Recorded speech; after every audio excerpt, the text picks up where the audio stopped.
ಬಂದಿದ್ಯಾ? ಎಲ್ಲ ಬಂದಿದ್ಯಾ?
Okay, right. ಮಾಡ್ತಾರೆ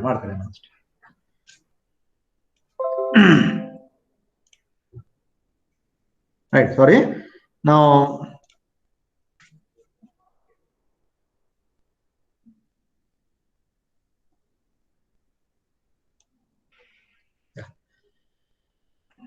last class we have discussed about microprocessor based controllers, right?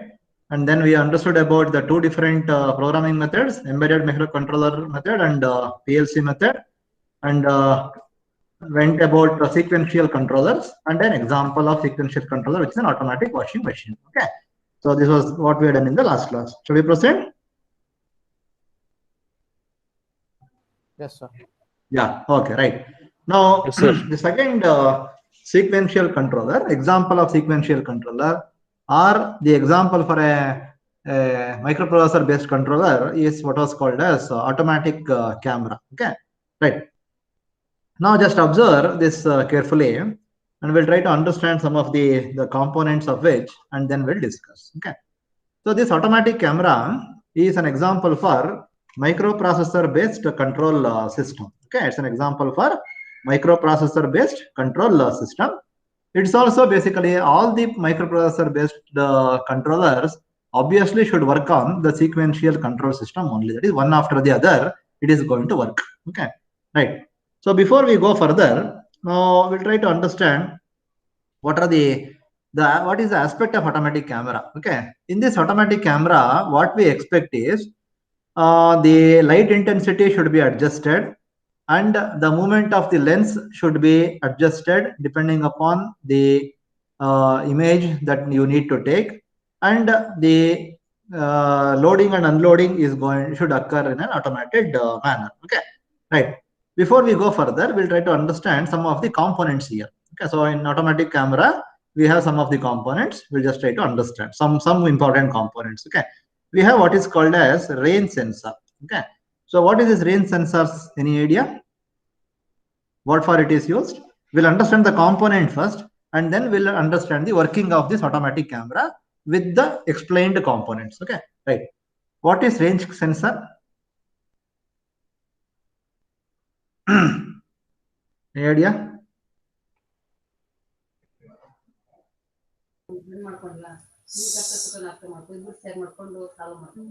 Hello? Like for example, it is the temperature sensor. No, range In, sensor. So up to that range only it will catch the signals. Okay, means it is what? It is with respect to what parameter? Range sensor is Distance. with respect to what parameter? So Distance, sir. distance. Distance. Okay, exactly. Okay, range sensor basically is a type of the sensor which senses the distance of the object to be photographed. Correct? Okay, because now I am holding an automatic camera with me. Now, what is that I am capturing? Okay, the distance between my lens and that object is what is called as the range sensor. And that means that distance is going to be detected by using what is called as the range sensor. Okay, that is what you mean by range sensor. Then, what is the purpose of light sensor here? Remember, light sensor is going to be used to understand what is the intensity of the light to the microprocessor. Means now just observe, now I am over here. Okay, I am going to capture an image. I'll know what is the distance of the image to me. Okay, if the distance is too larger, the light intensity is going to vary. Correct or what? Okay, the distance is there and light intensity. That means where are you taking the photograph? Okay, in whether are you going to take the photograph on a broad light outside your room, or is it inside the room, or what is the or are we taking a mountain picture? Okay, now that depends upon what is the amount of light intensity is going to be measured by using light sensor. First is range sensor. Range sensor measures the distance of the object to be photographed. Light sensor is the one which gives a signal regarding the intensity of light. Okay, light intensity on the object to the microprocessor. That means now what is the amount of light which is falling on that particular object? Okay, is sensed by the light sensor. Okay, then those are the two sensors. Then there is one more sensor present here called as the encoder. Okay, what do you mean by encoder? Any idea? Encoder?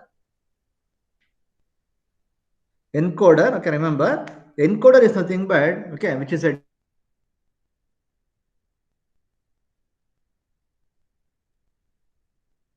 if you observe, the lens has to rotate depending upon the what? Depending upon the focal length. That means just observe, just a simple observation. If the object to be photographed is very in front of you, correct na? If the object to be photographed is very in front of you, the lens need not to be rotated for a longer duration. Yes or no? Yes or no? Yes, sir.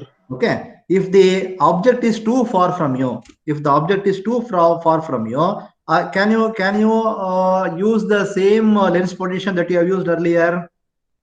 No, sir. No. Okay. That means lens position has to be adjusted. Now, once the lens is going to rotate, I should know what is the amount that I have rotated. That depends upon what? The adjustment of the lens depends upon what? First it should depend upon the how far. Are you understanding? Yes, sir. Yes or no? Yes, sir.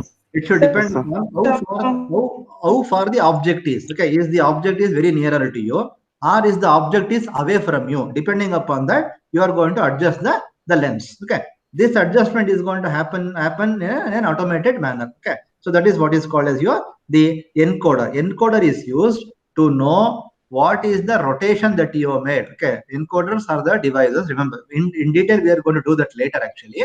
So as of now, remember, encoders are the devices which are used to know what is the rotation that you are given to any rotating object. Okay, any rotating object. In this case, the rotating object is nothing but the lens rotation. The rotation of the lens, how much it is rotated, that is given by the encoder. Okay, right. That is one thing. Next is we have what is called as a solenoid. Okay, what do you mean by solenoid? Now here, this motor drive, all these are called as what? Can you say what is this all about? Any idea? Motor drive, solenoid, again solenoid, lens position drive, aperture control drive. And what parameter we can classify this? What are these? Can you say? Actuator. Yes, exactly. Okay, these are called as the actuators. Okay, motor drive is an actuator. That's a motor is an actuator. Solenoid is an actuator. Means I need to rotate the lens. That is called lens position drive. Then aperture control drive. That again an actuator. Okay, all these are the actuators. Okay, right. Now, solenoid is again an actuator, which is going to be called as electrically actuated one. That means when an electric current has passed to the solenoid, okay, now depending upon the amount of magnetic flux density, it takes the movement. Okay, now with this, we'll try to understand how the the automatic camera is going to work. Okay, right. Now, if you understand the modern automatic cameras, generally the modern automatic camera will have the automatic focusing and the exposure. Okay, that is automatically it need to focus, and the what is the amount of exposure it is required, that it is going to take it automatically. Okay. Now, whatever the figure you are observing, okay, it shows the this is the basic concept of a automatic camera, which is going to be controlled by what is called as a microprocessor based system. Okay, for the purpose of the proper focusing and for the purpose of proper exposure. Okay, right. Now, how it is going to actually occur? Okay. Now, what are we going to do? Now, I need to take a photograph of an object. Okay.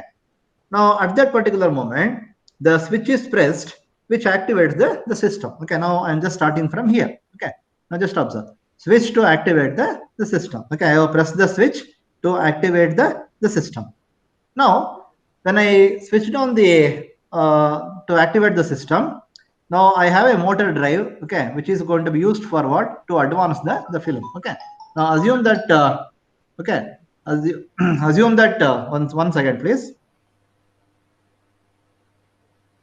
Sir, class ಅಲ್ಲಿ ಇದೀನಿ sir, ಒಂದೆರಡು ನಿಮಿಷ. Sir, class ಅಲ್ಲಿ ಇದೀನಿ. Okay, right. Now assume that there is a motor drive. Now you actuate the motor drive, and motor drive will advance the film to the next roll, let us say. Okay, then now shutter button pressed when photograph is to be taken. That means what? Whether I am checking what here? I have switched to activate the system. Then I am checking whether the shutter is opened or not. Okay, now for that I am going to check whether the shutter is automatically opened or not. Obviously, before I wish to take any photograph, the shutter has to be opened. That is that I am checking, and also I am checking the initial battery test. Now these three are the initial tests that you are going to carry out in order to start the system. Okay, right. Now you are into what? Now you are into actual gathering taking the image. Okay, now at this time, what is that is happen?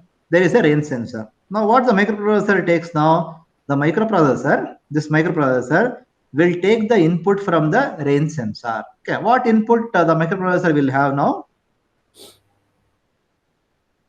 What input the microprocessor will have? Distance. Okay, now the microprocessor will understand what is the distance that I am capturing. Okay, depending upon the distance. Okay, now what the microprocessor will gives the output? The microprocessor sends an output to what? To the lens position drive. Are you understanding? Now the microprocessor has received the input from the range sensor. This information is regarding what is the amount of distance of the object that you have photographed. Now the output will be given to the lens position drive. Then what lens position drive will do?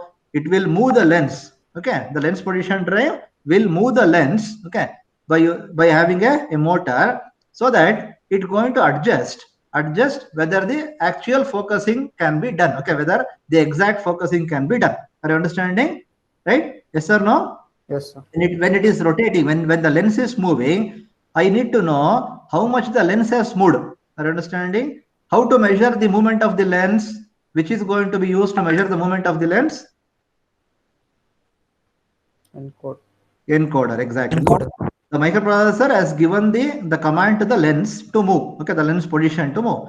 Now, by using motor, the lens position has started to move. Therefore, I should have one more device which is going to be used to measure the position of the lens. That is done by using what is called as an encoder. That is, the position of the lens, okay, is being fed back to where? The position of the lens has been fed back to the microprocessor, which is measured by using what is called as the encoder. Okay, then now what is going to happen now? With this, you are going to adjust. Okay, the microprocessor will adjust. Microprocessor will check whether a proper movement of the position has been done depending upon the information given by the range sensor. Now you can understand the range sensor. If the object is nearer, the lens position drive rotation should not be that much required. If the object that you are photographing is larger, then you require the lens to move for a longer duration of time. Okay, right. Then after that, what is that required now? You know the distance. Next thing is the enough amount of light intensity is present on the object to be photographed? Yes or no? That is that you need to check. That is whether a good amount of lighting is present. Okay, whether a good amount of lighting is going to be present, that you need to check. So that information, from where are you going to get that information? To the microprocessor, you are going to get from the light sensor. Okay, so the light sensor sends the signal of, right? The light sensor sends what? Sends the light intensity signal, okay, which is falling on the object to the microprocessor. Okay, right? Now the microprocessor will use the signal to the aperture control drive. Okay, aperture control drive, so that it adjusts slowly, okay, by using a stepper motor, so that the light intensity is going to be adjusted. Now what is that I have done now? Depending upon the range sensor, I have moved the lens position drive and I have checked the focal length, and by depending upon what is the information that I have got from the light sensor, the aperture control drive is going to move, so that enough amount of the light intensity is going to be is present on the object. Okay, now after this everything is set. Now then what is that you are observing? You are observing the display of the data in the viewfinder. Okay, in on your the observation monitor, you are going to observe whether the display is correct or not. Okay, when it is there, then automatically you are going to click on the image, click on the object, okay, that you wish to photograph. Okay, after that what is going to happen? Then you give a motion to the motor drive, so that you will advance the film to take the next photograph. Okay, now this is what is called as the objective of what is called as an automatic camera. Okay, that means I'll repeat again. Now in case of an automatic camera, first you will be having a switch. Switch is an actuator used to activate the system. Then you have a motor drive to advance the film. This advancement of the film is required in order to take the subsequent photos. Okay, then before you are going to start the activity, you need to check whether the shutter has been opened or closed. Okay, so now if it is closed, there is going to be an actuator to open the shutter, and then you need the shutter also to be closed after the photography has been completed. Okay, right. Then we have three different sensors which are going to be present. Range sensor. Interface circuitry means what? Basically, what is interface circuitry means? What is this? Any idea? Can you say? What is this? What is interface circuitry means?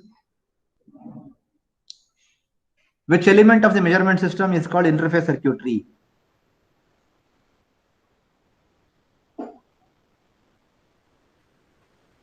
Microcontroller. No. Listen carefully. Which element of the measurement system? Which element of the measurement system is called as interface circuitry?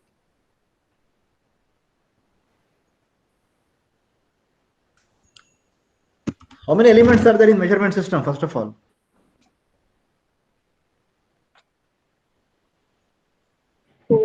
Measurement system, how many elements are there? Oh, you already forgot that. Okay, you have sensor. After the sensor, Signal conditioning. signal condition. After the sensor, you have signal conditioning. Then you have display. Okay, interface circuitry is nothing but interface circuitry. Okay, which is the one which is generally called as the signal conditioning devices. Okay, right. Now you have the range sensor. The range sensor is going to give what is called as a distance. Okay, what is the amount of distance which is going to be present? Okay, that is called as the range sensor. Okay, right. So now by understanding, once again,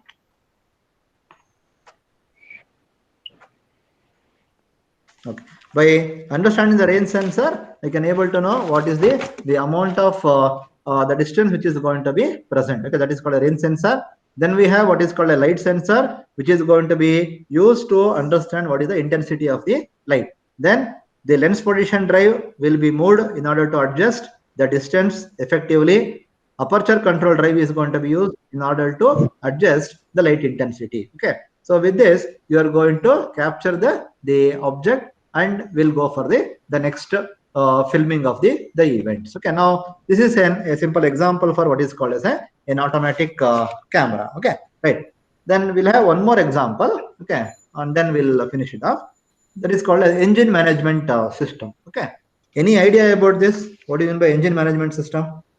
What for it is used? Engine management system is used for what? Controls the fuel flow and ignition time. Yeah, okay. Now basically, engine management system is mainly responsible for managing what? For managing the ignition and fuel requirement of the engine. Okay, now I need to manage the ignition timing and the proper entry of fuel into the engine for me to get a better power stroke. Okay, now for this, how it is going to be done? Okay, now you can observe clearly. Now before we go further with the engine management system, what is this? Can you just tell me what is this diagram? What it is indicating? Four Tell me what is strokes. it? Huh? 4 strokes. It's a working of a 4-stroke engine. Okay, simple. It's a working of a 4-stroke engine. Now it is just this slide I took for the. This is not required for you to write in the exam. Okay, I just took this for me to explain in a better way. Okay, right. Now in engine management system, as I said, the requirement is to get a proper ignition timing and the entry of fuel into the system. Now, what are the activities which is been taking place in the 4-stroke engine? We have what is called as an intake stroke. The first one is called as the intake stroke. In that case, what has happened? The inlet valve is opened. Okay. Now we call this as what? What is this point called? Intake stroke. Suction stroke. What is this point called?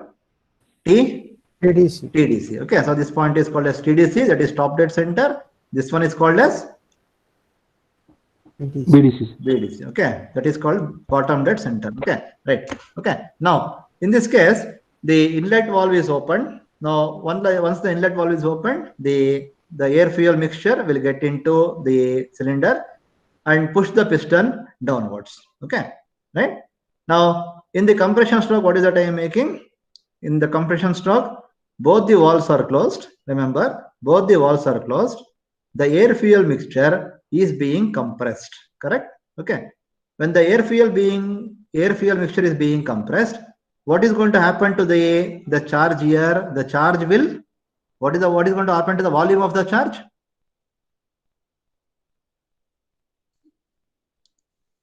Volume of the air fuel mixture, what is going to happen? Is it going to reduce or increase?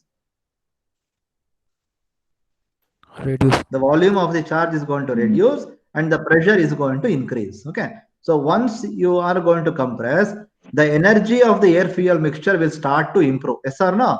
When there is a larger amount of energy, what is going to happen? The spark ignition is going to occur. There will be a spark plug which ignites. After the ignition, what is going to happen now? What develops there? What develops there? What develops there? The energy develops. That does what? That push the piston downwards. Okay, right. Now again, what is going to happen? The outlet valve has occurred, and you are going to send the burnt gas outside the system. Okay, right. Now observe carefully. In the intake stroke, what is happening? In the intake stroke, what is happening? The fresh charge is entering. Please understand. Fresh charge is entering through the inlet valve. Outlet valve is closed. The fresh charge push the piston inside the cylinder. The volume, you will take enough amount of the charge. Okay, so enough amount of the charge has been entered into the piston. At the end of the thing, TDC, so the piston moves from TDC to BDC. In the compression stroke, both the valves are going to be closed. Now the intake, the air fuel mixture is going to be compressed. When you compress the air fuel mixture, the volume of the mixture is going to be reduced and the pressure is going to be increased, by which a good amount of the energy is going to be present. Now, how do I spend that energy now? Okay, I'm going to spend that energy by igniting that energy. Okay, that ignition is going to be done by using a spark. Okay, now there will be a spark which ignites when the piston comes closer, because as you are going to compress, more energy, as you start compressing, more and more energy you are going to develop. Now when it comes to the spark generates. Okay, the spark generates and it will burn the gases, it will burn the air fuel mixture. Once there is a burn, okay, it push that energy will push this piston again from top dead center to bottom dead center. Okay, during this stroke is what is called as the power stroke, where when the vehicle is going to move, the vehicle is going to move in the power stroke. Then once it is done, then it comes down to BDC. From BDC to TDC, what has happened? All the charge has been burnt. Now what you have is you have the exhaust gases present. Now once you put the exhaust stroke, the exhaust gas, okay, is going to be sent out, okay, from the valve. Okay, so it's sent out from the valve. So this is the series of the operation which is going to be occurring. Okay, right. Now just observe now. Okay, if you are going to have a multi-cylinder engine, okay, if you are going to have a multi-cylinder, now this is for if you assume it's a single cylinder, this all thing is going to happen. Okay, right. If it is a multi-cylinder engine, what is going to happen? This process is going to be continuous. That means intake stroke, compression stroke, power stroke, exhaust stroke. Then one more has been connected to another cylinder, okay, multi-cylinder. Then again, the process is going to be continuous. Okay, you need to have the continuous process so that every time the power stroke is going to be present, which ignites the mixture with an expansion of the gas. Okay, that leads to the movement of the vehicle. Okay, right. Now with this basic understanding, now we'll move on to the block diagram of engine management system. Okay, right. Now in this engine management system, okay, now you can observe what we have. Okay, right. So we have what is called as the microprocessor based. This is the diagram what you need to do. Okay, the input is what? Engine speed, the crankshaft position, spark timing, feedback, engine temperature, throttle position, mass airflow. Okay, the output is going to be spark timing, air fuel mixture, and fuel injection valve. Okay, right. Now the engine management system, whatever we say, it is made up of sensors. Sensors are going to be there, actuators are going to be there, and microprocessors are going to be there. Okay. Now this system basically monitors and gather the data. Okay, this system monitor and gathers the data from various different types of sensors present in the engine and continuously adjust the fuel supply and injection timing. Okay, right. Now the objective of this the engine management system is to make sure, okay, is to make sure that, okay, there will be a proper ignition is going to happen. Okay, what in by proper ignition means? When the ignition should occur? At the beginning of the compression stroke, or at the end of the compression stroke, or at the middle of the compression stroke?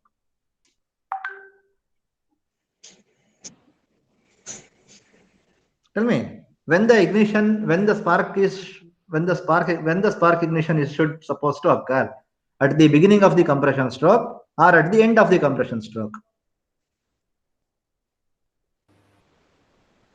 Beginning. Beginning of compression.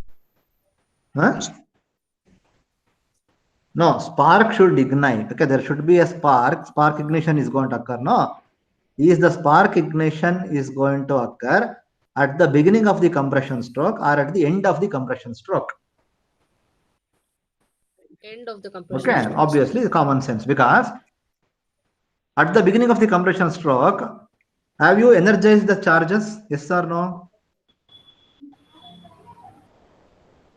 No, because you are not compressed. Okay, you have started to compress. Are you understanding? When you compress more, then the energy present in that is going to be larger. Yes or no? Okay.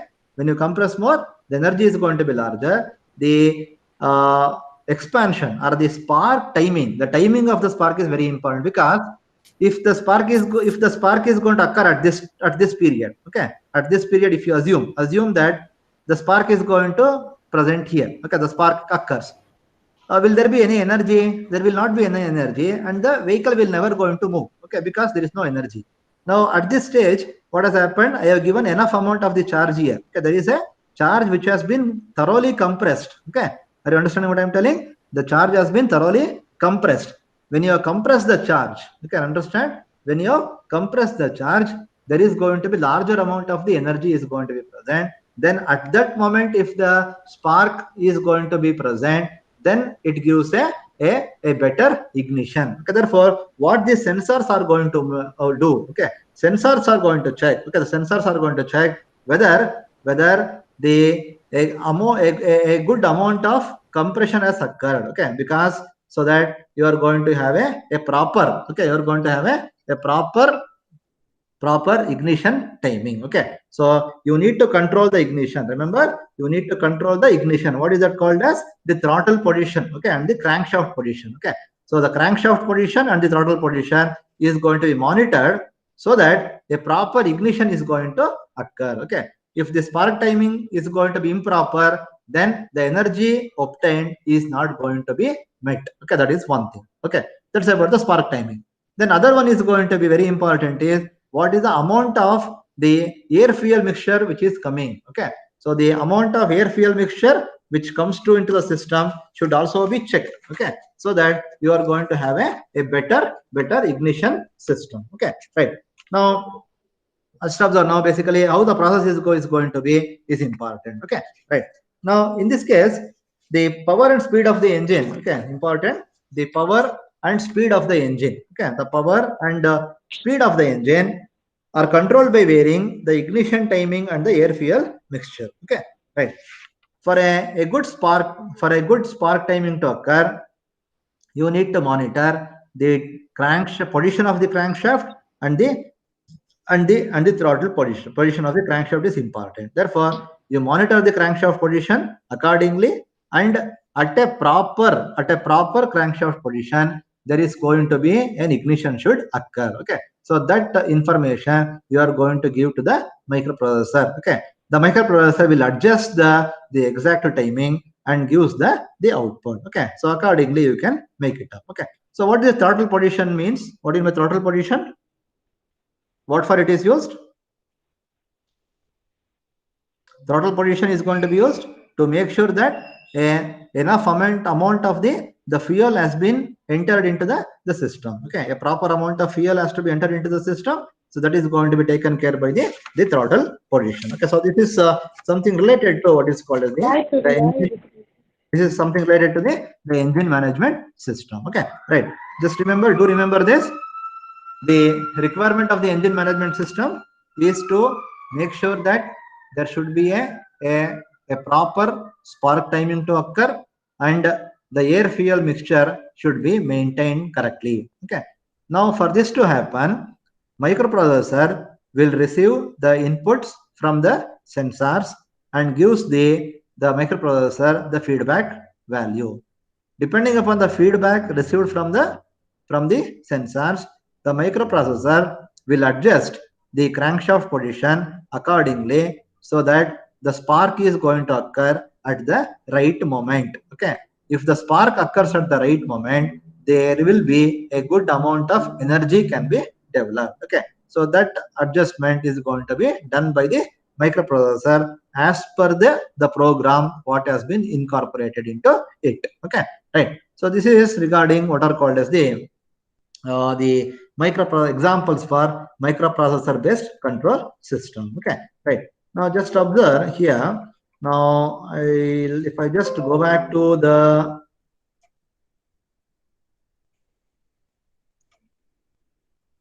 go back to this, can you able to see this? Okay, right. Now what is that we have done now is, okay, just observe now. Definition and introduction. Okay, this is modeling and simulation we have done. Overview of mechatronic system. Then measurement systems we have done. Control systems we have done. Okay, then what I have just covered now is he has used the word called as simple controllers. That's all. Okay, why I am specifying this is he has used the word called as simple controllers. That is nothing but the simple controllers is nothing but what is called as the microprocessor based controllers. Under that, I have explained the three different types of microprocessor based controller. One is called as the automatic washing machine, automatic camera, and engine management system. Okay, right. Now next shall go for study of sensors and transducers. Okay, right. Now, in this study of sensors and transducers, we have just started earlier, if you remember. Advantages and implications. Okay. Okay, right. So this is something called as the simple controllers, microprocessor based controllers. Okay, again, I am telling in the exam, I may give like this direct question. I may give with the block diagram, explain the working of an automatic camera. That's one type of question. Other question may be with the block diagram, explain a sequential controller system. Are you understanding what I am telling? Yes or no? Yes, sir.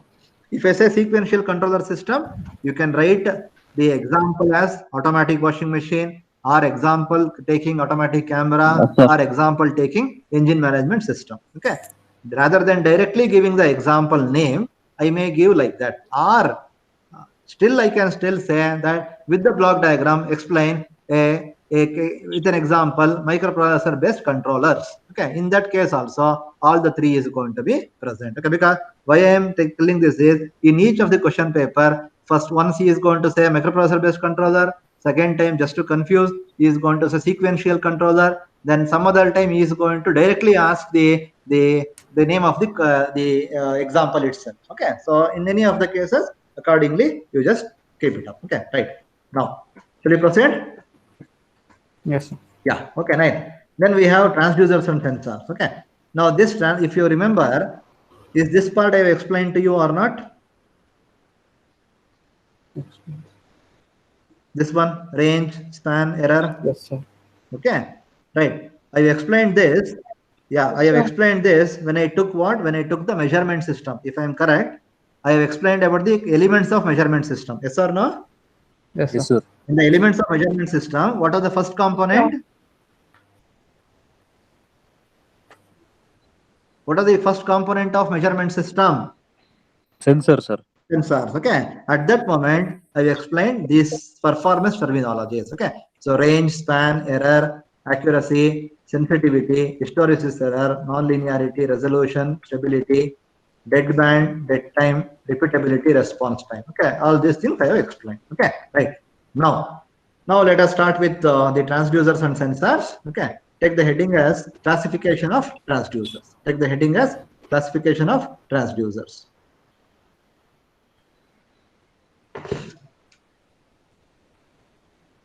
Okay, right. Now, before we go further, let me just say about the transducer. What do you mean by transducer? Basically, transducers are the devices which induces energy change. Please remember, transducers are the devices which induces energy change. They will convert one form of the energy into another form of the energy. Okay, those devices which transducers are the devices which transducts the change. Okay, which transducts the change. Okay, that is called as transducers. Okay, now how the transducers are going to be classified? Okay, remember the transducers are classified based on 6 different categories. Okay, transducers are classified based on 6 different categories. Now one by one we'll observe. Okay, so these are all the list of categories I am having. So one by one we'll go. Okay, first category is this: whether the device senses and converts or just converts the physical phenomenon. Okay, you can write depending upon the first classification is depending upon the sensing phenomenon. Please write this: depending upon the sensing phenomenon. Depending upon sensing phenomenon, transducers are classified as primary transducer and secondary transducers. Is it clear now? Clear? Clear? Yes, sir. Right. So now we'll understand what are primary transducer and what are secondary transducers. Okay, what are primary transducer? Now, the primary transducers are the type of detectors which sense a physical phenomenon and convert into an analogous output. Okay, right. Example is thermocouple. Just observe. You have what is called as a thermocouple here. Okay. What is the input to the thermocouple? Temperature. Temperature. Okay, the input to the thermocouple is the temperature. What is the output of the thermocouple?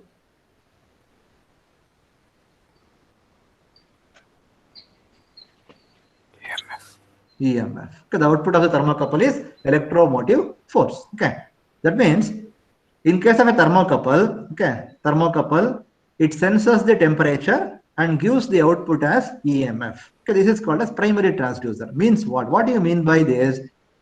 In case of primary transducer, the output of this transducer is going to be obtained by one-time conversion of the input parameter. Okay, now here temperature, right? Temperature is converted directly into EMF. Okay, so that is called as in primary transducer. What are secondary transducer? What I will do is I will take the EMF. I will send this EMF into one more device. Are you understanding? And process and get one more output. Okay, so that is called as the secondary transducer. Okay, so example I will give you. Okay, right. What are secondary transducer? These are those which converts the analogous output of the detector, which has sensed the physical phenomenon, into an analogous output. Means what? Observe this statement. Whether the device senses and converts or just converts the physical phenomenon. Okay. So in primary transducer, only one conversion. In secondary transducer, there will be 2 times conversion. Okay. So I'll just explain what it is. Okay. Now, in case of secondary transducer, now you have what is called as, have you heard of load cell?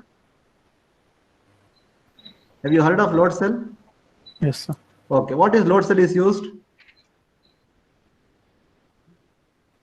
Are you able to see this on your monitor? Can you see this on the Yes, sir. monitor? Yes, sir. Okay. That's some diagram I am making. Correct? Now, what is load cell? Any idea? What is load cell? Transducer. Huh? Transducer. Load cell is a transducer which is used for the measurement of force. Okay, right. Now, load cell is going to be like this. Just observe. What is the output of the load cell? Electric signals. Electric signal. The output of the load cell is the electric signal. Just observe. Just remember this. Okay. Means what is force? What is this parameter? Mechanical parameters, sir. Mechanical parameter. Okay. Now, in the previous, EMF has obtained from what? Directly from temperature. Yes or no? Yes, sir. Okay, good. In this case, okay, one more. What happened to that? Oh, it went on. Oh. Okay, right. Okay, so in sure. One second. One second. Okay, right. Okay. Now, in case of your the load cell, so this is the load cell. Sorry, I don't know where it went. The load cell is going to be a cubical box. Now, to this cubical box, I am going to apply the weights. Right, observe. I am going to apply the weights. Right. Okay, right. Now, what is the load now? Weight is nothing but the force. Yes or no? Yes, sir. Okay, right. When I am going to apply the weight, this is a stainless steel body. Okay. What is going to happen to this load? Force converted into what? What is going to happen to this member? Compression. Deformation, sir. Compress. Compression. Member will compress. Simple. Okay. Now, upon the application, I'm going slowly. Upon the application of the load, okay, compression of the steel box or the steel cube is going to occur, by which an amount is going to be called as X. Okay. A strain is going to be present. Okay. Now the question is, I want to measure this strain. How will you do? How to measure the strain? How to measure this deformation? What is strain?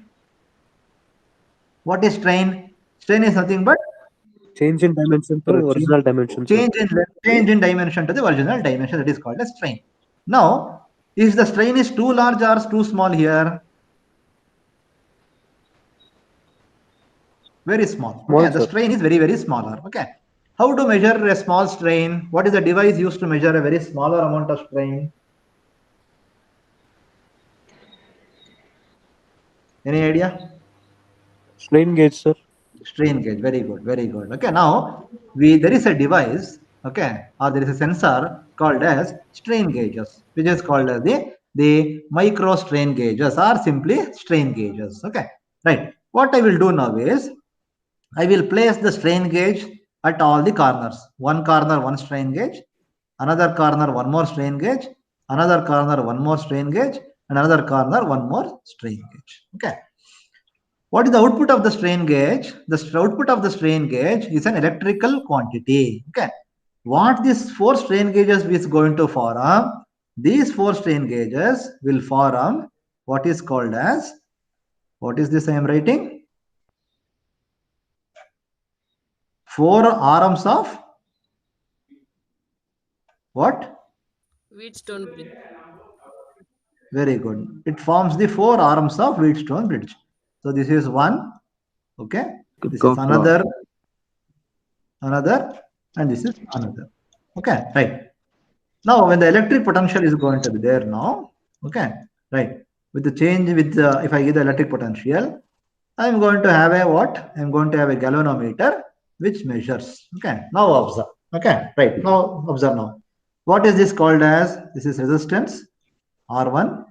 This is resistance R2, resistance R3, and resistance R4. Okay, right.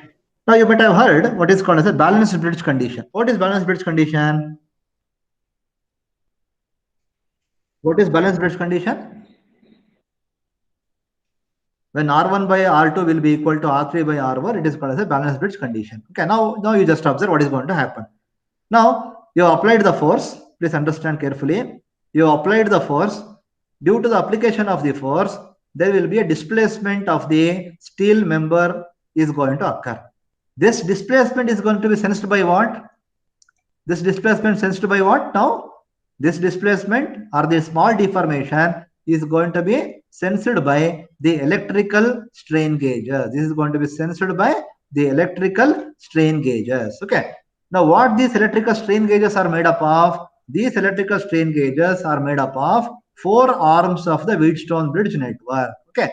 Now when there is a strain, what is going to happen to the resistance R1? Earlier it is going to be R1.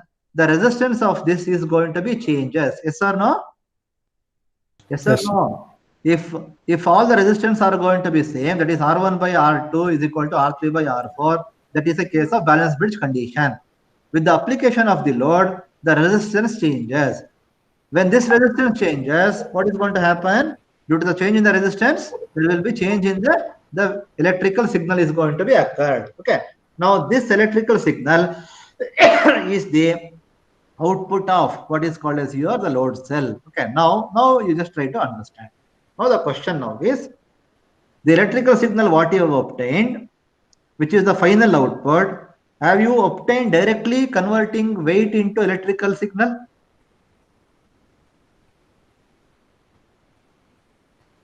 Yes or no? Is the electrical signal as obtained directly from the weight or the force?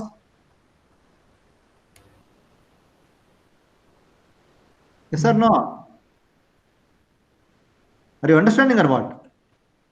Yes, sir. Okay, no, this electrical signal, this electrical signal you obtained, no? Okay, you have got some voltage now, correct or what? Is this voltage is obtained directly from the force? No, sir. No. Okay, it was not obtained directly from the force. What has happened? Force has converted into Electric. displacement or the deformation. This deformation has changed the resistance of the Wheatstone bridge network, due to which the EMF has been developed. Are you understanding? Now, this is called as example for the secondary transducer. That means in secondary transducer, in order to get the output, the conversion is going to occur at two instances. Now, which is the primary transducer here? The primary transducer is the load cell. Are you understanding? The primary transducer is the load cell, which converted force into deformation, and that deformation as sensed by the strain gauge. Due to the change in the deformation, the change in the resistance occurred.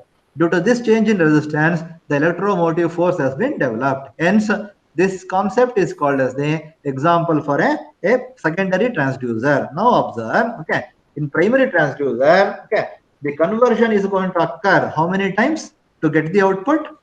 One time. Only one time. Okay, in the primary transducer, to get the output of the transducer, conversion is going to occur at only once. But in secondary transducer, in order to get the output of the transducer, the conversion is going to occur at two instances, one in the primary transducer stage and another in the secondary transducer stage. Is it clear now? Okay. So these are the examples of what are called the primary transducer and the secondary transducers. Okay, right. Now, basically, this is about the first case. Okay, the first case of the transducer, what we'll be having. Okay, right. Now, okay, right. So this is about the first case of the transducers. Okay. Now, with this, the first case, I think we can move ahead for the second case now. Okay, one more example I can able to give, that is called as what is called as this. Okay, now if you observe, now what is this? Can you able to just see and tell what is this? Don't read it. Don't read the figure there. I have written clearly. What is this? What you have here? What is this? What is the left one? What is this actually? What is this? This is the Bourdon tube. Bourdon tube. Okay, so Bourdon tube converts what? Converts pressure into displacement. Correct. Which is the primary transducer here?